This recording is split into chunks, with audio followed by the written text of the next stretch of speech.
देखो, मैं आज आपको जो सिखाने जा रहा हूँ वो पाइवेट टेबल सिखाने जा रहा हूँ। ठीक है, मैं इसका एक प्राइमरी यूज आपको बता देता हूँ कि प्राइमरी यूज क्या होता है इसका। ये बहुत मतलब हमारे एडवांस एक्सेल का सबसे टॉप नॉच मतलब रैंकिंग 1 का टॉपिक है। मतलब इसके ऊपर एक्सेल में अगर आपको पाइवेट टेबल में महारत है तो इसके ऊपर कुछ नहीं है भाई। पाइवेट टेबल बहुत अच्छा टूल है, हमारे एक्सेल का वरदान है एक तरीके से, वरना तो भाई ये हमारे लिए जीवन इतना मुश्किल हो जाएगा कि आप बता नहीं सकते। मैं आपको एक चीज बताना चाहता हूँ, वो क्या चीज है मैं वो बताना चाहता हूँ। जैसे कि लेट सपोज कर लो मैं एक नए पेज पे गया, ठीक है, मेरे को क्या है, आपको आपने जीएसटी रिटर्न सीखा हुआ है, जीएसटी रिटर्न पता है आपको? आपको जीएसटी रिटर्न पता है? दो तरीके के इनवॉइस होते हैं, एक होता है B2B और एक क्या होता है B2C। ये इनवॉइस होता है। अब इसमें क्या होता है, जैसे B2B है, क्या है, B2B है। अब B2B कैसे है, तो इसमें क्या क्या चीज रिक्वायर्ड होती है मुझे B2B रिकॉर्ड करने के लिए, वो क्या प्रोसेस होता है मैं आपको बाद में बताऊंगा, या मैंने आपको पहले भी बता रखा है, वो अभी भूल जाते हैं। बट B2B रिकॉर्ड करने के लिए क्या क्या चीजें इंपॉर्टेंट हमें चाहिए होता है। हमें सबसे पहले क्या चाहिए होता है, हमें चाहिए होता है इनवॉइस डेट। क्या चाहिए होता है? Invoice date. क्या चाहिए होता है? Invoice date. फिर क्या चाहिए होता है मेरे को? Invoice number. Invoice number. तीसरी चीज मुझे क्या चाहिए होता है, मुझे चाहिए होता है इनवॉइस वैल्यू। क्या चाहिए होता है? Invoice value. फिर क्या चाहिए होता है मुझे, मुझे चाहिए होता है टैक्सेबल वैल्यू। ठीक है, और मुझे चाहिए होता है, मुझे चाहिए होता है रेट। रेट जो एप्लीकेबल है उस गुड्स पे या सर्विस पे, ये मेरे को चाहिए होता है। अब देखो यहां पे एक चीज मिसिंग है, क्या है, जैसे हम मैं B2C में एक यहां पे डिलीवरी स्टेट नहीं है, डिलीवरी स्टेट नहीं है, ये चीज नहीं है। तो डिलीवरी स्टेट क्यों नहीं है, क्योंकि क्या होता है कि B2B में जीएसटी होता है। B2B में क्या होता है, जीएसटी नंबर होता है, जिससे आपको पता चल जाता है कि उसका डिलीवरी स्टेट कौन सा है। B2B में क्या होता है, जीएसटी नंबर होता है, और जीएसटी नंबर जैसे ही आप डालते हो तो इसके इनिशियल जो भी नंबर का 2 डिजिट जो स्टार्टिंग का होता है, जो कोड होता है, स्टार्टिंग 2 डिजिट जो होता है, क्या होता है, वो जीएसटी कोड होता है। क्या होता है वो? जीएसटी कोड होता है। जैसे मान लो दिल्ली का अगर जीएसटी है तो 07 होगा, अगर जैसे दिल्ली का 07 होगा, हरियाणा का 06 होगा, मतलब ऐसे इनिशियल दो जो डिजिट होते हैं जीएसटी नंबर के, वो जीएसटी कोड होते हैं। सेम गोज विथ हेयर, जो हमारा ये B2C है, इसमें क्या होता है, B2C में मुझे क्या चाहिए होता है, मुझे चाहिए होता है इसमें डिलीवरी स्टेट। Delivery state. मुझे क्या चाहिए होता है साथ में, टैक्सेबल वैल्यू। और मुझे क्या चाहिए होता है, रेट जो भी एप्लीकेबल है, रेट जो भी एप्लीकेबल है। और मुझे क्या चाहिए होता है, आईजीएसटी, सीजीएसटी और एसजीएसटी। मतलब ये बोल सकूं, ये मतलब ये चीज क्या है, ये टैक्स है, मतलब मुझे चाहिए होता है टैक्स जो कलेक्ट हुआ है। मतलब इतनी सारी इंफॉर्मेशन मेरे को चाहिए बस, और मुझे कुछ नहीं चाहिए B2C में। देखो B2C के अंदर फिर दो केस आता है। B2C के अंदर क्या होता है, दो केस होता है, दो केस होता है इन द सेंस, दो केस होता है। B2C में क्या होता है, अगर आप B2C इनवॉइस रिकॉर्ड करना चाहते हो तो यहां दो केस होता है। एक होता है, एक क्या होता है, एक होता है लार्ज B2C और एक होता है स्मॉल B2C। एक होता है लार्ज B2C और एक होता है small B2C। B2C stand for क्या होता है, बिजनेस टू कंज्यूमर। ये किसके लिए खड़ा होता है, बिजनेस, जो डायरेक्ट बेच रहा है किसको, कंज्यूमर को। कंज्यूमर कौन होता है, या कस्टमर, या कस्टमर कह सकते हैं इसको। मतलब क्या है, ये लोग क्या करेंगे, इसको कंज्यूम कर लेंगे, जो भी आप गुड्स दोगे वो आगे बेचेंगे नहीं, वो अपने आप में कंज्यूम कर लेंगे। लेट सपोज कर लो, अगर मैं आज अभी दिल्ली में बहुत गर्मी हो रही है, हमने गर्मी में क्या किया, हम गर्मी में एसी खरीदने गए। हम क्या कर रहे हैं, मैं अगर एसी खरीदने जाऊंगा, मुझे आगे बेचना नहीं है, मुझे घर पे लगाना है, तो भाई मैंने एसी खरीदा, घर पे लगा लिया। मेरी दुकान है, मेरी दुकान है इलेक्ट्रॉनिक अप्लायंसेस बेचने की, अगर मैं तब एसी खरीदा, मुझे तो आगे बेचूंगा ना, तो वो होता है B2B। ठीक है, B2B B2C का पता चल गया। अब इसमें B2C स्मॉल और B2C लार्ज क्या है। अगर कोई इनवॉइस कितना बड़ा है, 1 लाख से, 1 लाख से ज्यादा की बिलिंग हो रखी है इनवॉइस पे, सिंगल इनवॉइस पे, तो वो B2C लार्ज में आता है। और जो 1 लाख से कम होगा वो सब किस में आएगा, B2C स्मॉल के अंदर। यहां तक क्लियर है। अब मेरे को एक बात बताओ आप लोग कि मेरे को, अब मान लो कि B2C स्मॉल कर रहा हूं या कुछ भी, मेरे को ये डाटा चाहिए, मेरे को क्या चाहिए, मेरे को ये वाले डाटा चाहिए, ये चाहिए मुझे, ये चाहिए मेरे को, ये चाहिए, ये सारी चीजें चाहिए, ये सारी चीजें चाहिए। अब ये चीजें मैं कहां से लेके आऊं। अब इसके लिए मेरे पे एक टेबल पड़ा है, वो सब इसमें है, वो सारी चीजें इसमें है, वो सारी चीजें कहां पे है, इसमें है। अब देखो, अब इतना बड़ा डाटा है, मैं क्या करूं, एक एक करके पहले भाई सबको फाइंड आउट करूं करूं है ना, लेकिन ऑथेंटिसिटी के साथ नहीं आ पाएगा। किससे के साथ नहीं आ पाएगा, ऑथेंटिसिटी के साथ नहीं आएगा। तो इस केस में एक्सेल का एक यूजफुल टूल है जो हम यूज करते हैं, जिसको बोलते हैं पाइवेट टेबल। क्या बोलते हैं उसको हम, पाइवेट टेबल। क्या बोलते हैं, पाइवेट टेबल। अब वो किस तरीके से यूज होगा मैं आपको बताता हूं। सबसे पहले आप क्या करो, सबसे पहले आप क्या करोगे, सबसे पहले क्या करोगे तुम, देखो आपने ये टेबल देख लिया। अब इसमें क्या क्या आपको चाहिए, आपको कौन कौन से टेबल की नीड है, आपको क्या क्या चाहिए, कौन कौन से टेबल की नीड है, आप उनको पहले हाईलाइट कर लो। सबसे पहले क्या करो, फर्स्ट स्टेप क्या है, आप चीजें नोट कर लो कि सबसे पहले आपको कौन कौन सी चीज चाहिए, उसको हाईलाइट करना। अब देखो मेरे को क्या क्या चाहिए था, मैंने आपको बताया, मुझे चाहिए डिलीवरी स्टेट। क्या चाहिए मेरे को, डिलीवरी स्टेट चाहिए। तो डिलीवरी स्टेट क्या है, ये रहा, कस्टमर डिलीवरी स्टेट, मेरे को ये चाहिए, कस्टमर डिलीवरी स्टेट मुझे ये चाहिए। ठीक है, मुझे और दूसरी चीज क्या चाहिए, मुझे दूसरी चीज क्या चाहिए, टैक्सेबल वैल्यू चाहिए। तो टैक्सेबल वैल्यू क्या होता है, वो वैल्यू जिस पे टैक्स लगता है। तो प्राइस आफ्टर डिस्काउंट इस पे लगता है, या price after discount minus total discount. तो जो डिस्काउंट चला गया उसके बाद जो वैल्यू बचता है उसी पे तो टैक्स लगता है। तो ये वाला वो टैब है जो टैक्सेबल वैल्यू, ये चाहिए मेरे को। साथ में अब मुझे क्या चाहिए, रेट चाहिए। तो रेट देखो, या तो एक सिंगल रेट हो या अलग अलग टैक्स का। अब यहां पे देखो क्या है, आपके केस में हर टैक्स का रेट है अलग अलग, जैसे IGST रेट है, ठीक है, फिर क्या है, IGST अमाउंट है, ये भी चाहिए मुझे, फिर CGST रेट है, ये भी चाहिए मेरे को, फिर CGST अमाउंट है, ये भी चाहिए मुझे, फिर क्या है, SGST रेट है, तो ये भी चाहिए मेरे को, और SGST अमाउंट है, ये भी चाहिए मेरे को, ये चाहिए, ये सारी चीजें मुझे चाहिए। और इनके अलावा कुछ है जो मुझे चाहिए, तो इनके अलावा कुछ भी नहीं है जो B2C के केस में मेरे को चाहिए। आपने हाईलाइट कर लिया। सेकंड आप क्या करो, जो अनहाइलाइटेड टॉपिक्स है, ताकि मेरी पाइवेट टेबल इतना बड़ा ना हो जाए कि मुझे ढूंढना पड़े, तो मैं अनहाइलाइटेड को क्या कर लूंगा, अनहाइलाइटेड को क्या करूंगा, मैं डिलीट कर दूंगा। तो उसके पहले क्या है, देखो ये जो है मेन शीट है, ये क्या है, मेन शीट है। आप इसकी सेम में एज इट इज एक कॉपी बना लो इसी शीट के अंदर। तो आप राइट क्लिक करोगे, इधर यहाँ पे ऑप्शन खुलेगा मूव और कॉपी, आप मूव एंड कॉपी करोगे। आप सेम में create a copy, same sheet में चाहिए, आप क्रिएट अ कॉपी करोगे।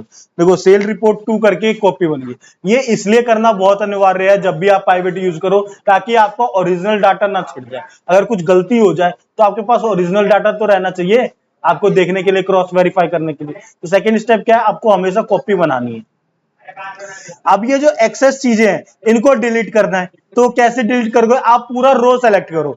रो सेलेक्ट करने के लिए कंट्रोल के साथ स्पेस बार, आपने सेलेक्ट किया रो, और उसके बाद डिलीट करो कंट्रोल माइनस, आप माइनस करते रहो, कंट्रोल माइनस, ये जब तक जो जो चीज चाहिए यहां तक। अब मेरे को ये चाहिए, मुझे ये डिलीट नहीं करना है। अब शिपिंग चार्ज है, यहाँ फिर से कंट्रोल स्पेस बार और फिर कंट्रोल माइनस करते हैं। मेरे को ये सारी चीजें भी नहीं चाहिए, फिर मेरे को ये सारी चीजें चाहिए, फिर मेरे को कहाँ से IGST डेट से नहीं चाहिए, फिर इनको भी मैं कंट्रोल माइनस करके ये डिलीट कर देता हूँ, मुझे ये नहीं चाहिए। उसके बाद ये है, अब मैं इसे भी कंट्रोल माइनस करके ये रेस्ट ऑफ द अमाउंट, बस मुझे इतना बड़ा टेबल चाहिए था और कुछ भी नहीं चाहिए, मुझे ये टेबल चाहिए। अब इस टेबल को देखो, अब इस टेबल में क्या है, एक दिक्कत है आपकी, चाहे फ्लिपकार्ट की सेल हो चाहे कोई भी सेल हो, आप क्या किया करो, देखो इस सेल के ना आगे देखो एक ग्रीन ग्रीन सा डॉट बन रखा है हर सेल के बाद, जैसे मैं कर्सर डाल रहा हूं एक एक ये हाईलाइट होके ये वाली चीज दिख रही है आई आइकन जैसे, तो मैं यहाँ पे क्लिक करता हूं, ये अभी नंबर में नहीं है, ये किसमें, टेक्स्ट में, ये किसमें, टेक्स्ट में। तो इसको न्यूमेरिकल नंबर को मुझे कंसीडर करने के लिए उसको नंबर में लिखना पड़ेगा। न्यूमेरिकल नंबर को मुझे कंसीडर करने के लिए किसमें लिखना पड़ेगा, नंबर में लिखना पड़ेगा। तो सबसे पहले आप क्या करो, इनको सेलेक्ट कर लो, इनको कंट्रोल शिफ्ट करके एक साथ सेलेक्ट कर लिया, सारी चीजों को आपने सेलेक्ट कर लिया, ठीक है। आप फिर ऊपर जाइए, सबसे ऊपर वहां पे आई बटन सा, अरे शिट, एक मिनट मैं दोबारा से करता हूं।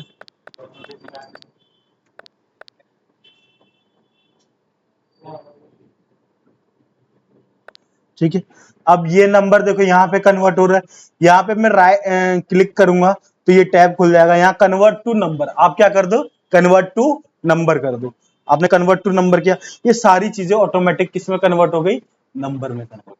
ठीक है, अब मैं ये देखूंगा कि मैं कौन सा आइटम, किस रेट का आइटम बेचता हूं।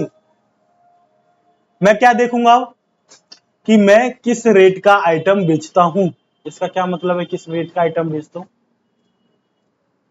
इसका क्या मतलब है, इसका ये मतलब है जो अगर जो मैं ये बेच रहा हूं, अगर जो मैं ये बेच रहा हूं, ये जो गुड्स है, जितना प्राइस है, ये किस रेट का है। देखो IGST में 12% है, CGST में 0% है, वो वहीं पे होगा। अब मेरे को ऐसे एक एक करके देखना होगा, एक एक करके देखना होगा। मैं एक एक करके नहीं देखना चाहता, तो आप ना फिल्टर, मैंने आपको सिखाया, कंट्रोल शिफ्ट L, आपने फिल्टर लगा लिया। आप IGST के रेट में जाओ और आप यहां क्लिक करोगे, आपको दिख रहा है बस 12% वाली वैल्यू, मतलब वो आइटम है सब 12% का है। आपको कंफर्म करना है कि 12 के अलावा कुछ तो नहीं है, तो आप CGST में भी देखो, CGST में देखो यहाँ क्या है, 6% है। फिर आप SGST में भी देखो, SGST में देखो यहाँ कितना है, यहाँ 6% है। एक जीरो है तो जीरो है, उसे छोड़ दो, वो वहां पे होगा जहां दूसरी तरफ में कुछ होगा। जैसे मान लो कि यहाँ पे 12% IGST में, तो CS में 0 तो सेम ऐसी CS में जहां 6 होगा, इस वजह से इस साइड में आपको 0 दिख रहा है। ठीक है, तो अब मेरे को पता लग गया कि रेट क्या है, 12 ही है और कोई रेट नहीं है। मेरे को क्या पता लग गया, रेट बस 12 है और कोई रेट नहीं है। अब मैं इसके लिए क्या करूं भाई, मेरे को ये तो पता लग गया कि रेट ये है, अब रेट ये है, अब मेरे को कॉमन एक चाहिए, मैं ऐसे तीनों को सेलेक्ट नहीं करूंगा, तो मैं एक कॉमन रेट का टैब बना लेता हूं। इधर इधर मैं लिख देता हूं रेट, मैंने लिखा, मैं इसको हाईलाइट भी कर लेता हूं ताकि वो बाकी जैसा लगे। ठीक है, मैं इसको डाउन में ले, इसको सेंटर में ले आता हूं, ठीक है, ताकि ये इक्वल सा लगे, बीच में ले आया। ठीक है, रेट हो गया। अब मेरे को ये जो रेट है 12% का, वो हर एक कॉलम में चाहिए, तो मैं यहाँ 12 लिखता हूं। ठीक है, और चाहो तो आप ऐसे परसेंटेज लगा सकते हो, आपने परसेंटेज लगाया और एंटर किया। अब ये चीज मेरे को नीचे तक लिखना है, कहां तक लिखना है, जहां तक लास्ट में, जहां तक है यहां तक लिखना है मेरे को, जहां नीचे तक है। अब मैं क्या कर सकता हूं, एक तो तरीका क्या है, आप यहां पे जाओ और शिफ्ट दबा के आप नीचे ड्रैग करो, ऐसे में ड्रैग करता रहूंगा, कितने हैं पता ही नहीं चलेगा। चलो इसमें तो कम भी है, जल्दी खत्म भी हो जाएगा, तो खत्म हो गए यहां तक, लेकिन फिर भी टाइम लग रहा है ना, अगर इससे ज्यादा बिल हुए तो मैं क्या करता हूं, सबसे इजी तरीका सिखाता हूं। आप क्या करो, इसको कॉपी करो, कंट्रोल C, कॉपी करो। ठीक है, आप साइड टैब में जाओ, आप कंट्रोल के साथ डाउन एरो करोगे ना, तो लास्ट सेल में जहां पे लिखा हुआ है उससे उस वाले रो में, उस पे चले जाओगे आप, कंट्रोल के साथ डाउन एरो, किसके साथ, कंट्रोल के साथ डाउन एरो, आप लास्ट में आ गए। फिर राइट में आप शिफ्ट हो जाओ, फिर कंट्रोल शिफ्ट अप, क्योंकि शिफ्ट इसलिए ताकि सेलेक्ट हो जाए, और कंट्रोल के साथ आप सबसे ऊपर चले जाओगे जहां पे लिखा हुआ है, वहां तक पहुंच गए। अब उसके बाद कंट्रोल V, सब में आ गया 12%, सब में आ गया 12%।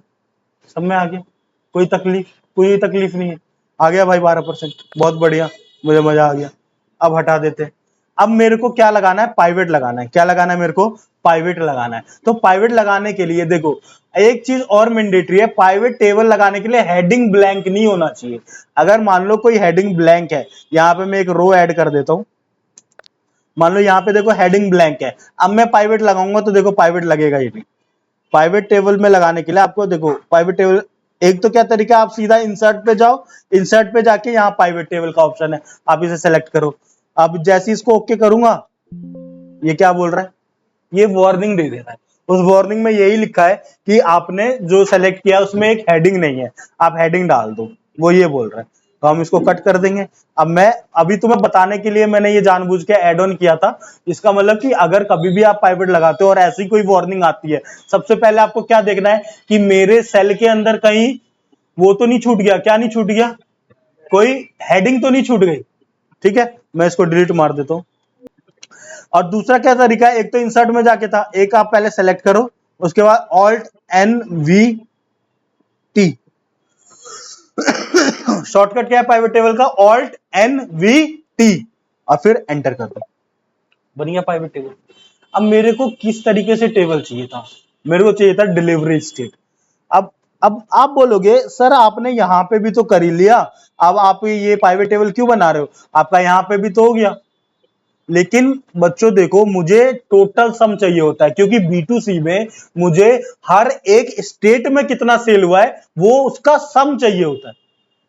अब यहां पे देखो, यहां पे MP है, नीचे भी कहीं MP होगा,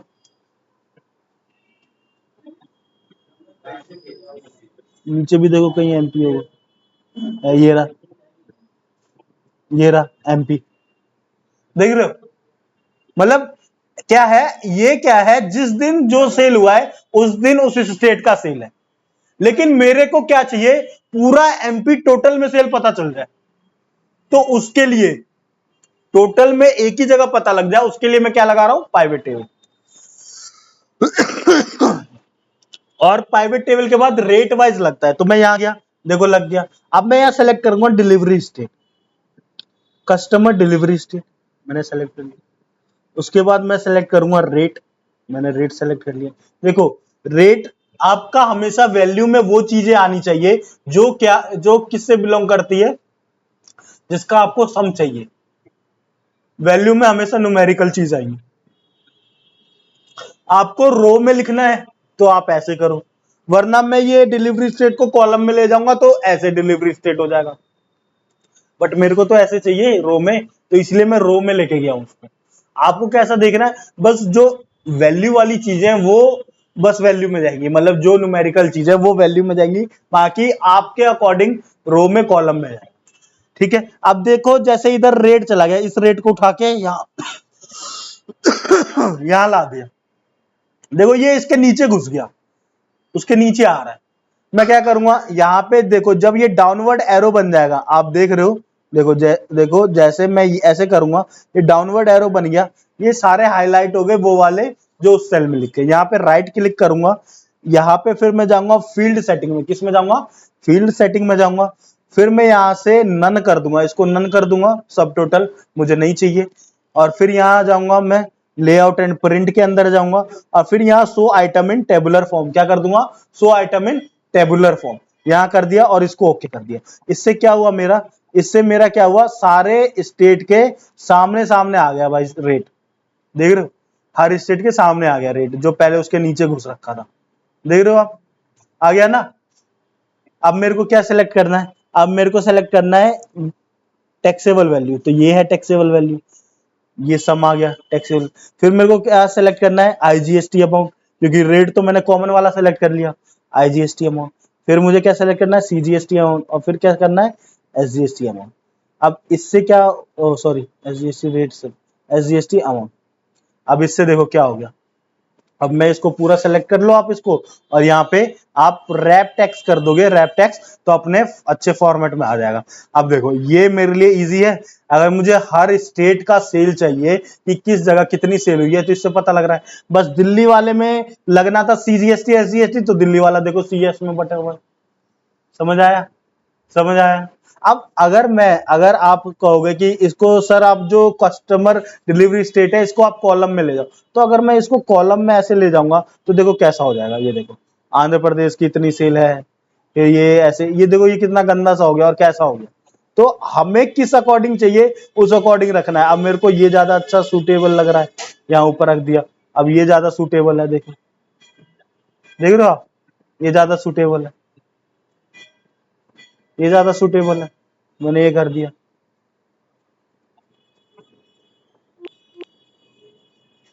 समझ आया आपको? समझ आया? ये पूरा वे होता है इसको पाइवेट टेबल करने का। और भाई आपको ये वाला टेबल बनाना बहुत इंपॉर्टेंट है और आपको आना चाहिए। अब देखो इससे मुझे टोटलिटी में भी सेल पता लग गया कि टोटल इस मंथ की सेल कितनी है, 62,651 रुपए की, जिसपे आईजीएसटी इतना है, सीजीएसटी इतना है, एसजीएसटी इतना है। समझ आ रहा है आपको? हाँ समझ आया नहीं आया? आया ना? समझे? पक्का? इस तरीके से भाई पाइवेट टेबल का यूज करना। अब देखो लेट सपोज कर लो, मैं और भी कुछ चीजें आपको बता देता हूं जो मैंने ड्यूरिंग द क्लासेस नहीं बताई थी। अगर मान लो कोई भी चीज मुझे पाइवेट टेबल में क्या करना है, पाइवेट टेबल में मान लेते हैं, इसमें पाइवेट टेबल में आपको कुछ भी चेंज करना है, आपको इसमें जाना पड़ेगा। पाइवेट टेबल में आपको यहां पे जाना पड़ेगा। आप यहां पे गए, चेंज डाटा सोर्स। अब चेंज डाटा सोर्स क्या है, मैं चेंज डाटा सोर्स करूंगा तो ये जो डाटा सोर्स देख रहे हो, इमेजिनरी लाइन यहां साइड में बन रही है, आप देख रहे हो ये, अगर मुझे इसे बढ़ाना है या छोटा करना है तब ये होता है। तो उससे क्या होगा, उतना अब्स्ट्रैक्ट हो जाएगा, मतलब उतना छोटा हो जाएगा टेबल।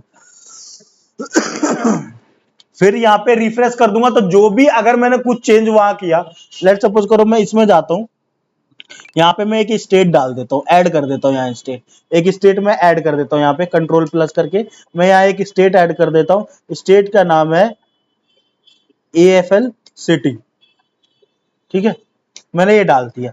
अब मेरे को चाहिए कि ये जो उधर चेंज हुआ है वो यहाँ आ जाए, तो मैं दोबारा प्राइवेट लगाऊंगा नहीं, यहाँ राइट क्लिक करूंगा और यहाँ कर दूंगा रिफ्रेश। क्या कर दूंगा? रिफ्रेश। देखो अपने आप आ जाएगा, AFL सिटी आ गया होगा, नीचे ऊपर आ गया, AFL सिटी आ गया ना? समझ आया? आ गया अपने आप। ब्लैंक इसलिए आ रहा है क्योंकि उसके आगे कुछ नहीं, अगर उसके आगे कुछ होता तो हट जाता। और लेट सपोज कर लो कि मेरे को डिलीट करना है, मैं ये डिलीट कर देता हूं। अब मैंने ये डिलीट कर दिया, अब मैंने ये डिलीट कर दिया, अब मैं अभी प्राइवेट में आप देखो यहाँ पे तो है, तो आप दोबारा से क्या करो, यहाँ राइट क्लिक करो और फिर से रिफ्रेश करो, हट गया। मतलब कोई भी चीज ऐड ऑन करनी है तो आपको वहां जाना है, लेकिन आपको डाटा सोर्स के बाहर नहीं लिखना है, डाटा सोर्स के अंदर ही लिखना है। अगर आपने डाटा सोर्स के बाहर लिखा है तो चेंज डाटा सोर्स में जाके आप डाटा सोर्स को बढ़ाओ, तभी एप्लीकेबल होगा ये रिफ्रेश वाला, वरना एप्लीकेबल ही नहीं होगा। मतलब कुछ भी चेंज करना है वहां जाके कर दो, कुछ भी आपको एडिट करना है वहां जाके आपने ऐड ऑन कर दिया, यहां रिफ्रेश कर दो तो उसके अकॉर्डिंग चेंज हो जाएगी सारी चीजें। समझ आया आपको? समझ आ गया? समझ आया है ना? अब देखो मैं कुछ और भी बता देता हूं आपको। जैसे आप जाते हो प्राइवेट एनालिसिस में जाते हो, अब देखो एक चीज देखो, यहाँ पे ना वो दिख रहा था फील्ड सेटिंग, जिससे मैंने इधर इधर चीजें करी थी। आप जनरली यहाँ क्लिक करते हो तो आ जाता है, बट अभी नहीं आ रहा है, तो आप क्या करो, प्राइवेट एनालिसिस में जाओ, यहाँ पे ये फील्ड लिस्ट है, आप इसको टच करोगे वो आ जाएगा। अगर हाइड हो गया तो फिर से आप यहाँ हटा दोगे, ये हट जाएगा। समझ गए? यहाँ टच करा आ गया, वरना हट जाएगा। अगर आपको अब मैं हटा देता हूं अभी के लिए, मैं क्या करता हूं, इसका प्राइवेट चार्ट बनाना चाहता हूं। मैं अब ये पूछ रहा है किस अकॉर्डिंग आप चार्ट बनाना चाहते हो। मैं एक काम करता हूं, पाई में चार्ट बनाना चाहता हूं, ऐसे कि किसकी कितनी सेल है। मैं कह रहा हूं ओके ऐसा ही बना दो। तो क्या कर रहा है, देखो इसने सेल बता दिया किसके कितनी सेल है और किस अकॉर्डिंग है। देखो ये मैंने पहले नहीं बताया था, बट मैं आपको बता रहा हूं। यहाँ पे देखो ये क्या हुआ भाई, ये क्या किया, इसने अपना सेल बता दिया कि किसकी कितनी क्या सेल है। अब देखो आपको यहाँ पता लग गया कि भाई अब आपको देखना है, अब यहाँ से कस्टमर डिलीवरी स्टेट आपको सब हटा दो, अब आपको बस बिहार का देखना है, तो आप ओके करोगे तो देखो बस बिहार का बता रहा है। लेकिन आप यहाँ फिल्टर भी लगा हुआ है, आप सब सेलेक्ट कर लिए, अब इसको ओके करो। अब सब में से कंपैरिजन करना है तो आपको दिख रहा है यहाँ पे कलर भी दिख रहे हैं, आप देख रहे हो कलर भी दिख रहा है, तो मतलब बिहार में सबसे ज्यादा सेल है भाई। इस बंदे की जो सेल हुई है, कहां से हुई है, बिहार से। अगर मेरे को देखना होता, यहाँ तो एक ही आइटम है 12% वाला, अगर यहाँ पे 3-4 आइटम होते, अलग अलग रेट होता, तो मैं वो रेट सेलेक्ट करता, तब मेरे को उस रेट की सेल पता लग जाती। लेट सपोज करो यहाँ पे मेरे पास एक इलेक्ट्रॉनिक गैजेट है जो 18% पे बिक रहा है, और एक मेरे पास क्या है, एक मेरे पे क्लोथ है जो 5% पे बिक रहा है, ठीक है। तो मैं क्या करता, मेरे को देखना कि क्लोथ की सेल मेरी सबसे ज्यादा कहाँ है, तो मैं उस वाले मार्केट वो देखना होता तो इससे देख सकता हूँ। ये पाइवट टेबल किसकी हेल्प से बना है भाई, इसी की हेल्प से बना। अगर मुझे ऐसा नहीं चाहिए, मुझे ऐसा नहीं चाहिए, इसको करो भाई यहाँ से डिलीट, यहाँ एक बार यहाँ क्लिक करो और यहाँ से कर दो डिलीट। आपको क्या करना है, आपको भाई वो, आपको ये वाला नहीं चाहिए, आपको दूसरा चाहिए, आपको दूसरा चाहिए, फिर से पाइवट टेबल में जाओ,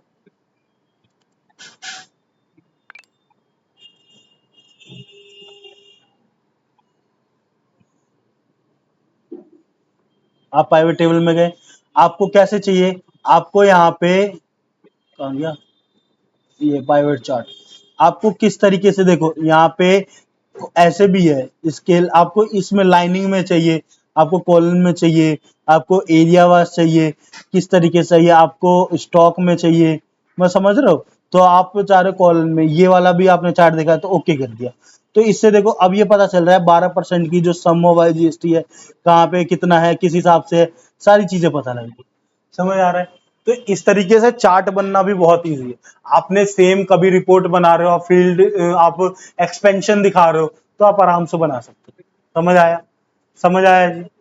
भाई ये मेरा एक बेस्ट आउटपुट था जो मैं आपको पाइवट टेबल दे सकता था, इससे बेस्ट मैं आपको कुछ भी नहीं दे सकता हूँ जितना मुझे लगता है। ये एकदम बेस्ट है, आपको कभी भी रिवाइज करना हो पाइवट टेबल, आप ये वीडियो देखिए, आपको सारी चीजें समझ आएगी, और बहुत आराम से चीजें बताई है मैंने, एक एक पॉइंट, जो चीजें मुझे लगता भी नहीं था बताने की मैंने वो भी बताया। ठीक है, ओके जी, बाय बाय, थैंक यू।